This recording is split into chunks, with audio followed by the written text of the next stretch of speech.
अस्सलाम वालेकुम dear students. Lecture number 8 के साथ मैं आपका इंस्ट्रक्टर आतिफ नसीम आपकी खिदमत में हाज़िर हूँ। आज के लेक्चर में स्टूडेंट्स हमने बात करनी है torque on a current carrying loop inside a magnetic field और inside a uniform magnetic field. Students, जब हम किसी भी यूनिफॉर्म मैग्नेटिक फील्ड के अंदर एक कॉइल रख दें, करंट की एक कॉइल रख दें, रेक्टेंगुलर कॉइल रख दें, सर्कुलर कॉइल रख दें, तो स्टूडेंट्स वो कॉइल रोटेट होने लग जाता है। और एक बॉडी जब रेस्ट से अपना स्टेट चेंज करके रोटेट होने लग जाए तो इसका मतलब ये है कि उस पर टॉर्क अप्लाई हो रहा है। तो इसका मतलब जो है उस कॉइल पे टॉर्क एक्शन शुरू कर देता है। और उसी टॉपिक को हमने इस क्लास में समझना है, torque on a current carrying loop. Student, सबसे पहले हम इसका थोड़ा सा बैकग्राउंड डिस्कस कर लेते हैं। पस मंज़र जिसे हम कहते हैं, ताकि थोड़ी सी वो प्रीवियस नॉलेज रीइंफोर्स हो सके, ताकि इस टॉपिक को समझना हमारे लिए आसान हो जाए। स्टूडेंट्स, हमने एक टॉपिक पढ़ा था, force on a current carrying wire, magnetic force on a current carrying wire, और उसके लिए हमने फार्मूला निकाला था I into B cross L. और इस फार्मूला को हमने ओपन किया था IBL साइन थीटा, और साथ में हमारे साथ आया था n यूनिट वेक्टर। और अगर सिंपल केस के लिए, सिंप्लिसिटी के लिए, आप एक ऐसा केस लें जिसमें b और l को आपने परपेंडिकुलर रखा हुआ है, मतलब थीटा आपके साथ 90 डिग्रीज़ है, मतलब आप चाहते हैं कि मैग्नेटिक फोर्स सबसे मैक्सिमम हो, तो फिर स्टूडेंट्स उसका फार्मूला है IBL और साथ में n यूनिट वेक्टर। और इस n यूनिट वेक्टर का यहाँ पे हमने बार बार जिक्र किया कि n unit vector means that the magnetic force is perpendicular to B as well as the magnetic force is perpendicular to I। Current की डायरेक्शन को भी वो परपेंडिकुलर है। स्टूडेंट्स, ये फोर्स जो है, और हर फोर्स जो है वो बॉडी में 3 किस्म के मोशंस जनरेट कर सकता है। फोर्स जो है वो बॉडी को रेस्ट से, जब हम फोर्स अप्लाई करते हैं तो हो सकता है एक बॉडी जो है वो रेस्ट से आपके साथ ट्रांसलेशनल मोशन में आ जाए। जब हम फोर्स अप्लाई करते हैं तो बॉडी रेस्ट से ट्रांसलेशनल मोशन में आ जाए, मतलब उस बॉडी को उस फोर्स की वजह से कोई वेलोसिटी मिल जाए। अच्छा, ये भी हो सकता है कि फोर्स हम अप्लाई करें और बॉडी रेस्ट से रोटेशनल मोशन में आ जाए, रोटेशनल मोशन में आ जाए, मतलब उस फोर्स की वजह से बॉडी को कुछ एंगुलर वेलोसिटी मिल जाए। और ये भी हो सकता है कि हम बॉडी पे फोर्स अप्लाई करें और वो बॉडी वाइब्रेशनल मोशन में आ जाए। ठीक है, तो ये तीनों मोशंस जो हैं ये फोर्स की वजह से ही पॉसिबल है। रेस्ट बॉडी को अगर आपने ट्रांसलेशनल मोशन में लाना है तब भी आपने फोर्स अप्लाई करना है। रेस्ट बॉडी को अगर आपने रोटेशनल मोशन में लाना है तब भी आपने फोर्स अप्लाई करना है। और रेस्ट बॉडी को अगर आपने वाइब्रेशनल मोशन में लाना है तब भी आपने फोर्स अप्लाई करना है। स्टूडेंट्स, ट्रांसलेशनल मोशन के लिए हमें एक्सेलरेशन की ज़रूरत होती है, और एक्सेलरेशन के लिए हम क्या अप्लाई करते हैं? हम फोर्स अप्लाई करते हैं।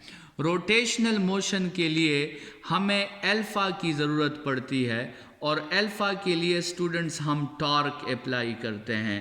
टॉर्क और कुछ भी नहीं है, टॉर्क असल में फोर्स ही है। जो काम फोर्स का ट्रांसलेशनल मोशन में होता है वही काम टॉर्क का रोटेशनल मोशन में होता है। और स्टूडेंट्स, वाइब्रेशनल मोशन तब होती है जब आपके साथ दो चीज़ें आपस में मिल जाती है। आपके साथ रिस्टोरिंग फोर्स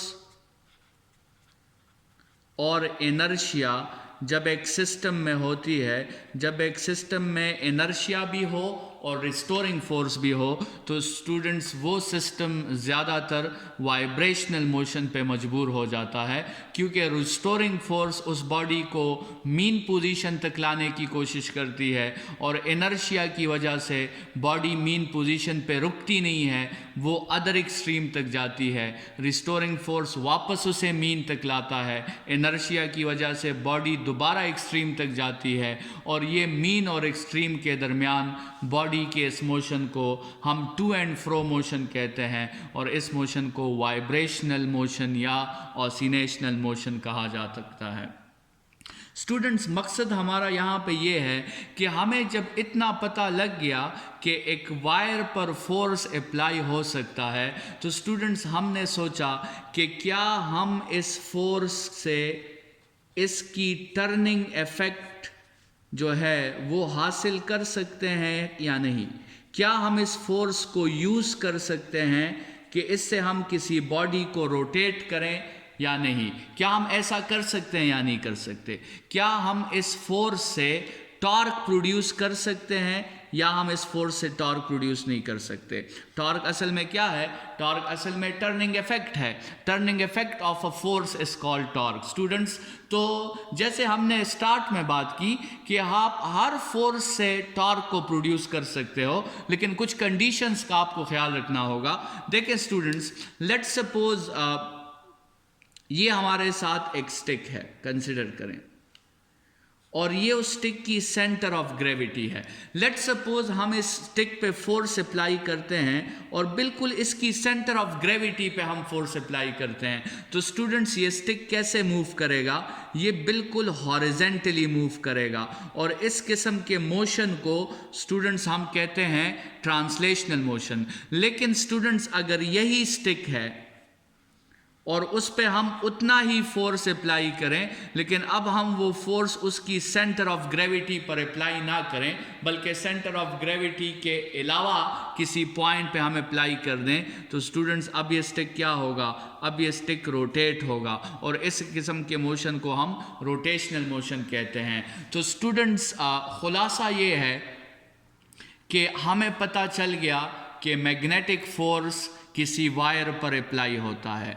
हमने सोचा कि हम क्यों ना एक ऐसा स्ट्रक्चर बनाएं, एक ऐसे वायर को ऐसे स्ट्रक्चर में बना दें कि उस वायर में जो है फोर्सेस, अगर मैग्नेटिक फोर्सेस अप्लाई हो रहे हैं तो वो मैग्नेटिक फोर्सेस पिवट पर अप्लाई ना हो, और वो पिवट के अलावा जो है किसी पॉइंट्स पे अप्लाई हो जाएं, तो फिर स्टूडेंट्स ये फोर्स हमारे लिए टॉर्क का काम प्ले करेगा। ये फोर्स हमारे लिए जो है वो किसी कॉइल को या किसी लूप को रोटेट करा सकता है। तो स्टूडेंट्स, ये हमारा जो है मेन टॉपिक है, torque on a current carrying conductor. लेकिन torque on a current carrying conductor का हमें पता कैसे चला? उसका बैकग्राउंड जो है वो force on a current carrying conductor है। तो स्टूडेंट्स, जो स्ट्रक्चर, जो डिवाइस हम पढ़ने वाले हैं, उनका जो उस डिवाइस का जो मेन वर्किंग प्रिंसिपल है, जिसके हेल्प से हम इस टॉपिक की तरफ बढ़ने वाले हैं, वो आपके साथ है। उसकी वर्किंग प्रिंसिपल जो है वो असल में है force on a current carrying conductor. ठीक है, force on a current carrying conductor को समझे बगैर हम torque on a current carrying conductor को नहीं समझ सकते। तो the working principle is force on a current carrying conductor. तो स्टूडेंट्स, अब ज़रा इस टॉपिक के डायग्राम की तरफ आ जाएं। कंसिडर करें कि आपके साथ एक मैग्नेट है, नॉर्थ पोल, साउथ पोल, ठीक है, और ये आपके साथ बनी हुई है magnetic field from north to south. Uniform magnetic field आपके साथ यहाँ पे बनी हुई है। लेट्स सपोज इसके अंदर हम एक रेक्टेंगुलर कॉइल रख देते हैं ऐसे स्ट्रक्चर में, और इस कॉइल से हम दो टर्मिनल्स निकालते हैं, ठीक है, और उन दो टर्मिनल्स को हम कनेक्ट कर देते हैं एक बैटरी के साथ। वो दो टर्मिनल्स हमारे साथ एक बैटरी के साथ कनेक्ट हो गए हैं, ठीक है। तो स्टूडेंट्स यहाँ से करंट आएगा पॉजिटिव टर्मिनल से, टर्मिनल्स के थ्रू वो कॉइल में एंटर हो जाएगा, कॉइल में वो करंट मूव करेगा और इस दूसरे टर्मिनल के थ्रू करंट दोबारा आ जाएगा नेगेटिव टर्मिनल की तरफ, ठीक है। लेकिन जब इस कॉइल से करंट मूव करेगा तो स्टूडेंट्स इस कॉइल पर मैग्नेटिक फोर्सेस अप्लाई होना शुरू हो जाएंगे, और वो मैग्नेटिक फोर्सेस जो अप्लाई होना इस पे शुरू हो जाएंगे उसका हमारे साथ फॉर्मूला मौजूद है। वो फॉर्मूला है IBL साइन थीटा, ठीक है। तो IBL साइन थीटा, लेकिन यहाँ पर स्टूडेंट्स आप कंसिडर कर लें कि आपके साथ लेंथ्स जो हैं वो चार लेंथ्स हैं। एक ये लेंथ है L1, एक ये लेंथ है L2, एक ये लेंथ है L3 और एक ये लेंथ है L4। चार लेंथ्स हैं आपके साथ। अगर आप मैग्नेटिक फोर्स फाइंड करना चाहते हैं तो आपको इन चारों लेंथ्स पे फाइंड करना होगा कि इन चारों लेंथ्स पे मैग्नेटिक फोर्स जो है वो अप्लाई हो रहा है या नहीं हो रहा। तो सबसे पहले स्टूडेंट्स हम L1 पे मैग्नेटिक फोर्स देखते हैं, मैग्नेटिक फोर्स ऑन L1। तो students magnetic force on L1 का फॉर्मूला होगा, करंट गुजर रही है, करंट I गुजर रही है तो I लिख लेते हैं। मैग्नेटिक फील्ड मौजूद है, मैग्नेटिक फील्ड मौजूद है तो B लिख लेते हैं। अच्छा, लेंथ क्या मैग्नेटिक फील्ड के अंदर है L, वो मैग्नेटिक फील्ड के अंदर है तो L लिख लेते हैं। साइन ऑफ, अच्छा I और B या B और L के दरमियान क्या एंगल है, तो स्टूडेंट्स यहाँ आप देख सकते हैं कि B और L के दरमियान 90 एंगल है, तो यहाँ आप 90 पुट कर देंगे और आपके साथ फार्मूला आ जाएगा IBL, ठीक है। लेट्स सपोज इसको हम लिख देते थे IBL1, magnetic force is equal to IBL1, ठीक है। तो IBL1 इसको हमने कह दिया। अच्छा, इस फोर्स की डायरेक्शन कैसे होगी स्टूडेंट्स? इस फोर्स की डायरेक्शन राइट हैंड रूल के मुताबिक होगी। आप अपने ये जो फिंगर्स हैं ये आप मैग्नेटिक फील्ड की डायरेक्शन में जो है अपना ये फिंगर अरेंज कर लें और करंट की डायरेक्शन में ये फिंगर, तो जो आपका थंब होगा वो इनटू द पेज है। तो इसका मतलब आपकी जो इस वायर पे जो फोर्स अप्लाई होगा वो डाउनवर्ड की तरफ अप्लाई होगा, और डाउनवर्ड की तरफ अप्लाई होने वाले फोर्स को स्टूडेंट्स हम क्रॉस से शो कर सकते हैं। मतलब इस वायर पे डाउनवर्ड फोर्स जो है वो अप्लाई होगा, ठीक है। जो आपके साथ ये वायर है ये इस पे कौन सा फोर्स अप्लाई होगा? इस पे अप्लाई होगा अ डाउनवर्ड फोर्स, और उसका मैग्नीट्यूड क्या है? उसका मैग्नीट्यूड है IBL1। अच्छा स्टूडेंट्स, अभी L2 की बात करें। L2 की अगर हम बात करें तो उसके लिए हम लिख लेते हैं magnetic force is equal to, अच्छा क्या L2 से ये L2 है, क्या L2 से करंट गुजर रही है? हाँ, L2 से I करंट गुजर रही है। क्या L2 मैग्नेटिक फील्ड है मौजूद है? तो मैग्नेटिक फील्ड भी मौजूद है। क्या ये सारा का सारा लेंथ मैग्नेटिक फील्ड के अंदर है? हाँ, तो ये L2 भी मैग्नेटिक फील्ड के अंदर है। साथ में साइन ऑफ थीटा। तो यहाँ भी आप देख लें स्टूडेंट्स, मैग्नेटिक फील्ड में और लेंथ में 90 का एंगल बन रहा है, तो ये भी 90 हो जाएगा, और इसका फार्मूला भी IBL L1 नहीं आएगा, इसका फार्मूला IBL2 होगा। लेकिन स्टूडेंट्स इस केस में भी अगर हम डायरेक्शन फाइंड करेंगे तो ये मैग्नेटिक फील्ड है, ये आपके साथ करंट है, तो इस पे जो फोर्स अप्लाई होगा वो अपवर्ड फोर्स अप्लाई होगा। मतलब इस साइड पे आपके साथ जो फोर्स अप्लाई होगा वो डॉट नोटेशन हम शो कर देते हैं। डॉट नोटेशन का मतलब अपवर्ड फोर्स इस पे अप्लाई हो रहा है, ठीक है। तो एक साइड पे डाउनवर्ड फोर्स अप्लाई हो रहा है, इस दूसरे साइड पे अपवर्ड फोर्स अप्लाई हो रहा है। स्टूडेंट्स मैग्नेटिक फोर्स जो होगा L3 पर और L4 पर मैग्नेटिक फोर्स आपके साथ जो है वो ज़ीरो होगा। L3 इस साइड पे भी कोई फोर्स अप्लाई नहीं होगा और इस साइड पे भी कोई फोर्स अप्लाई नहीं होगा। उसका रीज़न ये है कि इस साइड पर लेंथ और फील्ड की डायरेक्शन पैरेलल है, मतलब एंगल ज़ीरो है और साइन ऑफ ज़ीरो आपके साथ ज़ीरो होता है। और इस साइड पर लेंथ और फील्ड की डायरेक्शन एंटी पैरेलल है, मतलब साइन ऑफ 180 है और साइन ऑफ 180 भी आपके साथ ज़ीरो आता है।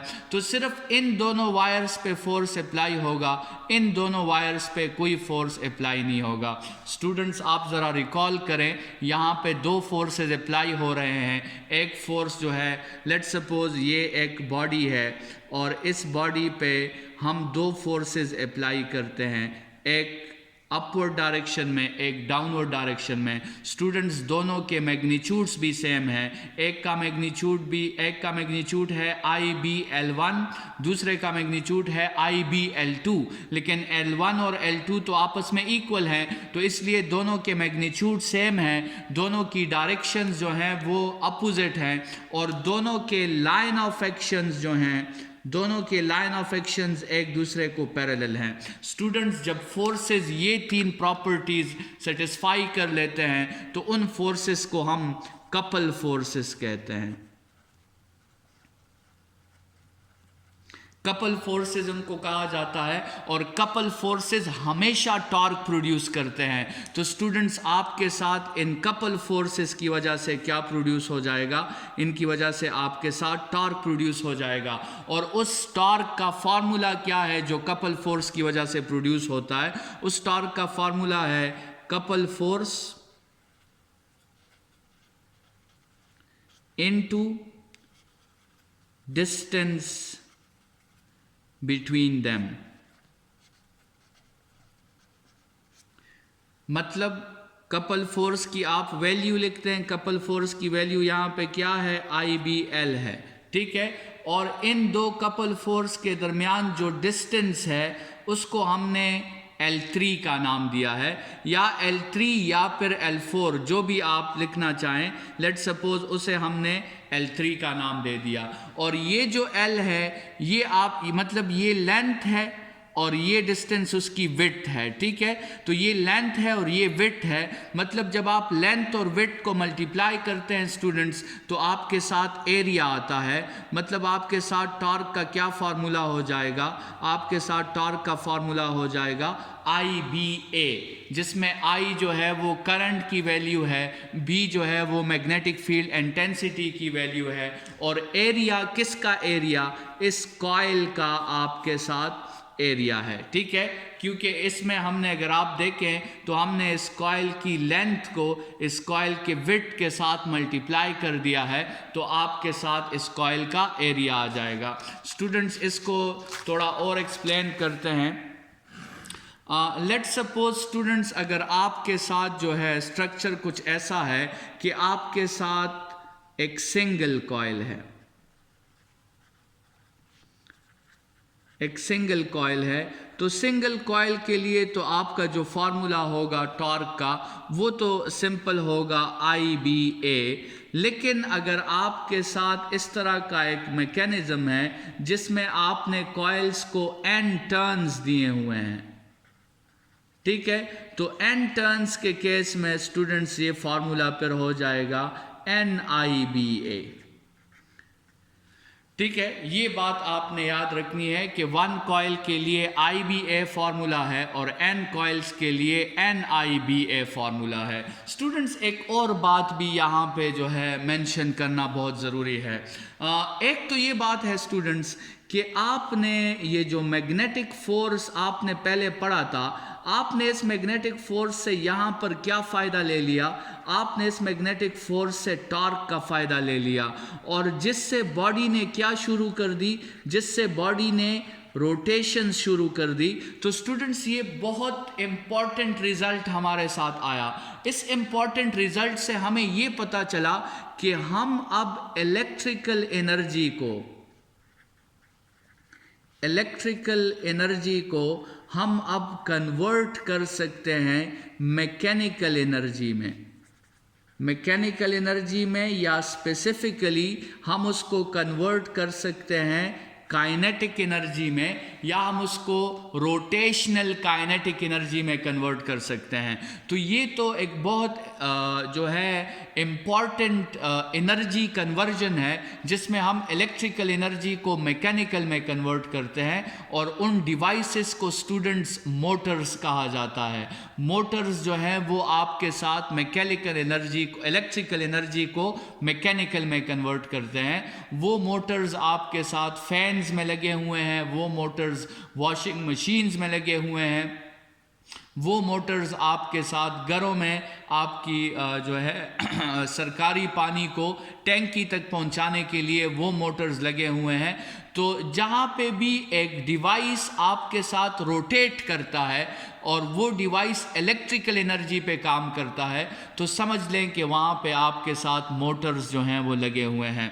लेकिन स्टूडेंट्स यहाँ पे एक बात हमने ये सीखी, लेकिन हमें एक जो है लिमिटेशन का भी सामना करना पड़ा, जिसको हमने मोटर्स में वो लिमिटेशन तो फिर हटा दी। लेकिन वो लिमिटेशन क्या थी कि ये जो टॉर्क था जो प्रोड्यूस हो रहा था, या ये जो रोटेशंस हमारे साथ प्रोड्यूस हो रही थी, ये एवर लास्टिंग नहीं थी।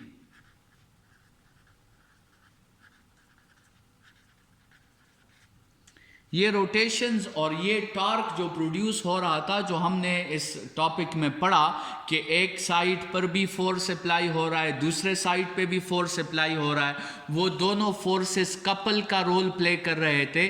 और जब वो कपल का रोल प्ले कर रहे थे तो उस पूरे कॉइल पे टॉर्क अप्लाई हुआ और उस कॉइल ने रोटेशन शुरू कर दी। लेकिन स्टूडेंट्स हम देखते थे कि वो टॉर्क और वो रोटेशन जो थी वो हमारे साथ एवर लास्टिंग नहीं थी, मतलब वो हमेशा के लिए नहीं थी। थोड़ी देर बाद जो है वो कॉइल आपके साथ रेस्ट में आ जाता था, थोड़ी देर बाद वो कॉइल रोटेशन स्टॉप कर देता था, और थोड़ी देर बाद उस कॉइल पे जो है वो क्या कहते हैं टॉर्क एक्ट करना छोड़ देता था। स्टूडेंट्स इस कंसेप्ट को ज़रा समझें, कंसिडर करें कि ये आपके साथ मैग्नेटिक फील्ड है नॉर्थ से साउथ की तरफ।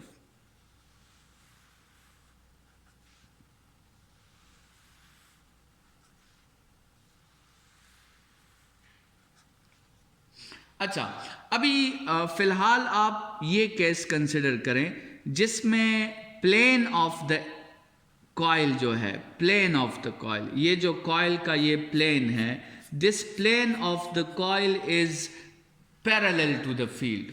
ठीक है, plane of the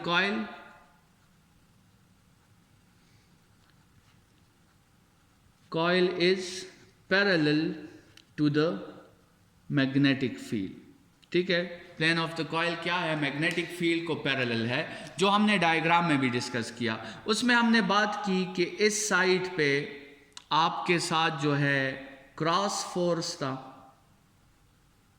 cross force मतलब इस तरह अगर हम ड्रॉ कर लें, इस तरह डाउनवर्ड फोर्स था। ठीक है, डाउनवर्ड नीचे की तरफ, और इस साइड पे डॉट फोर्स था। अगर हम इस तरह ड्रॉ कर लें कि इस पे ऊपर की तरफ फोर्स है, ये फोर्स भी मैग्नेटिक फोर्स है IBL, ये फोर्स भी मैग्नेटिक फोर्स है IBL। एक फोर्स डाउनवर्ड है, दूसरा फोर्स अपवर्ड है। और स्टूडेंट्स ये वो सिचुएशन है जिसमें टॉर्क जो होगा वो आपका मैक्सिमम होगा, और वो होगा NIBA, जो ऑलरेडी हमने इसका फार्मूला पढ़ लिया है। लेकिन स्टूडेंट्स अभी आप ये सोचें कि जब ये रोटेट होगा तो थोड़ी देर बाद ये प्लेन ऑफ द कॉइल जो होगा, ये plane of the coil vertical हो जाएगा। ये प्लेन ऑफ द कॉइल आपके साथ, पहले ये कॉइल देखें इस तरह था, अब ये कॉइल वर्टिकल होके इस तरह हो जाएगा। तो स्टूडेंट्स अभी जो है अभी ये फोर्स जो अपवर्ड फोर्स है और ये फोर्स जो डाउनवर्ड फोर्स है, ठीक है, ये दोनों फोर्सेस एक दूसरे के साथ अब बैलेंस आउट हो जाएंगे। क्योंकि देखिए स्टूडेंट्स, हमने पहली सिचुएशन ये कंसिडर की थी ना, ये पिवट है, लेट्स सपोज एक फोर्स डाउनवर्ड अप्लाई हो रहा है, एक फोर्स अपवर्ड अप्लाई हो रहा है। अभी ये तो इसे रोटेट कराएगी, लेकिन अगर ये सिचुएशन ऐसी हो गई